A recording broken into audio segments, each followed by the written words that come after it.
Magandang hapon mga bata. Magandang hapon, Sir.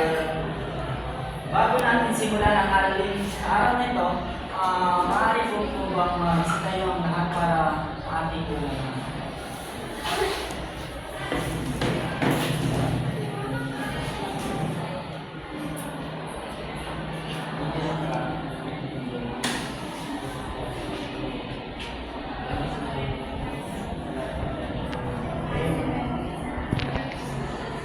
Maaari na po po.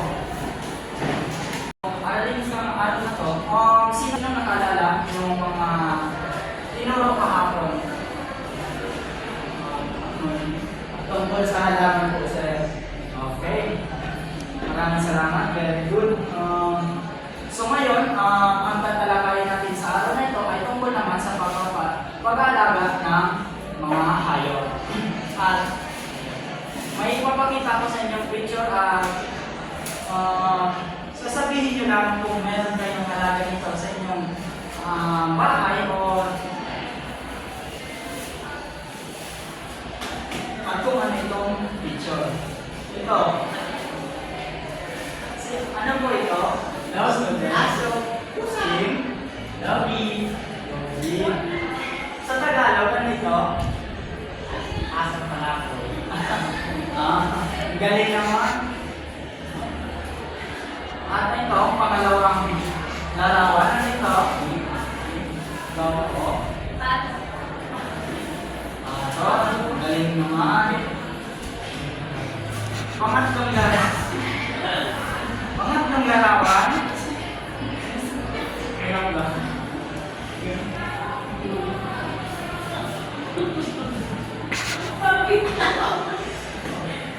Baboy, siguro kinalaga pa rin ito.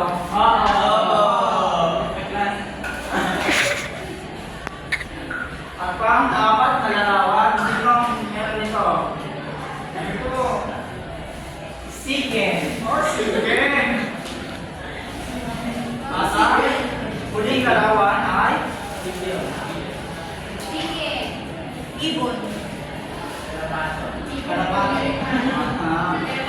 Okay. So, bago natin simulan ang ating pag-aaral, nakita nyo na mga hayop at so ngayon, tatalakayin natin ngayon ay ang tungkol sa pag-aalaga ng hayop sa ating tahanan. So, ano nga ba yung mga pag-aalaga ng hayop sa ating tahanan?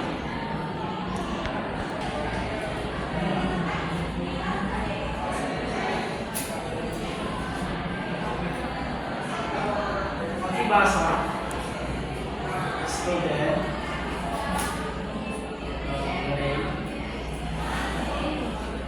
Ang pag-aalaga ng mga hayop ay isang gawain na pinipiniwan ng mga So, dito sa Pilipinas ay popular na yung pag-aalaga natin ng mga hayop katulad ng mga manok kung saan ay pinabibiniwan ng mga maraming Pilipino.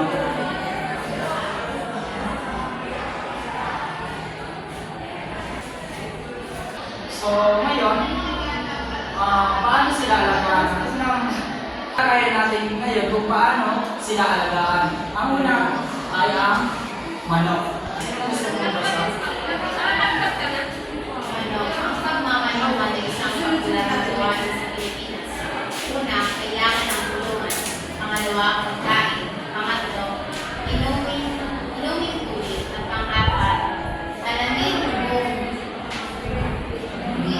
mangingitlog ng manok. Okay, ang pangalawa, sino gusto magbasa? Patay. Baboy.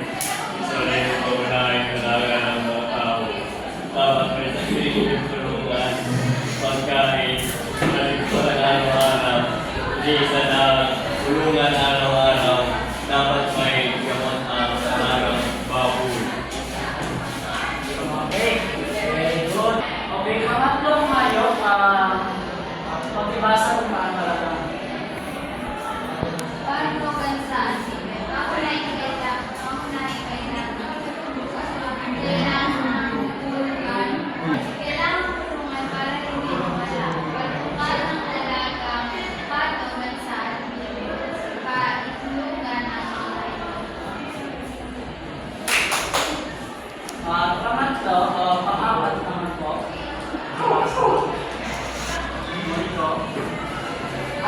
pinakamataling na kaibigan ng tao, bantay sa ating tahanan. Pakainin ng isa o dalawang beses sa isang araw. Huwag binigyan ng merienda o sinjilya ang aso. Pabakinahan ng anti-rabies at paliguan para iwas Okay, pati po lang mas may mahilig sa loob. At ang last na ayaw na laro. pag-alaga ng kalapate ay nakakaliwa. Dali mapagkakita pagkakabilis itong limang. Dapat alam ang buwanan ang ito. Kailangan ng tulungan. Kailangan ng pagkain.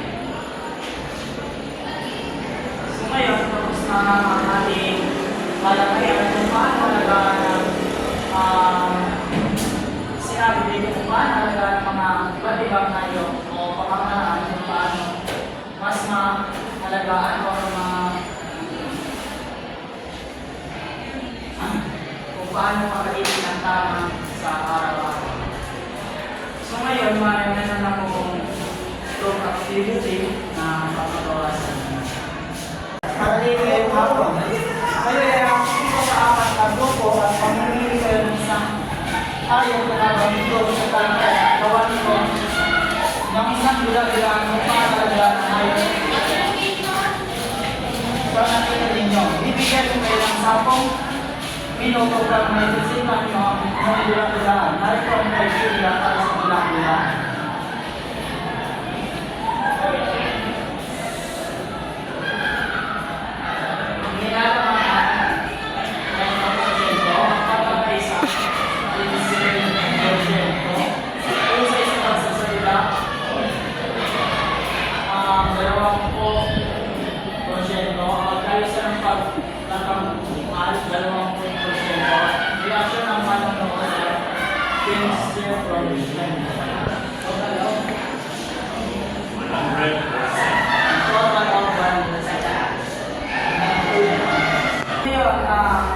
Bakit mahalaga ang pag-aalaga ng mga hayop?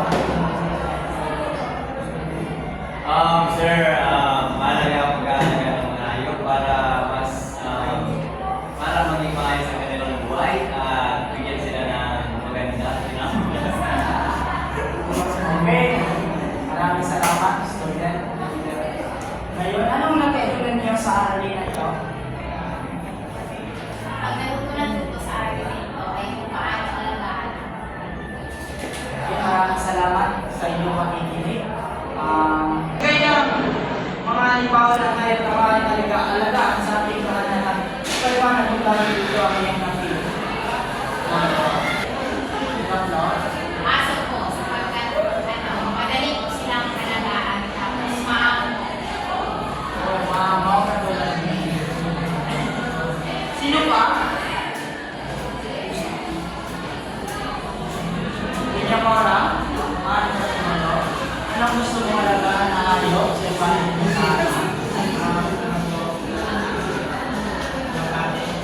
Bakit kalapati? Okay. Next, so ngayon, student, meron akong pagdadalhin para sa inyo. Yung pagdadalhin.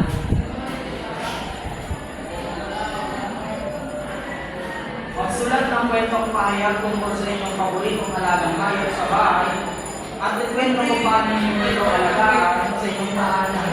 Isulat sa malinis na papel. Yun lamang po, maraming salamat sa inyong pakikinig. Sana may natutunan kayo sa araw na ito. Music!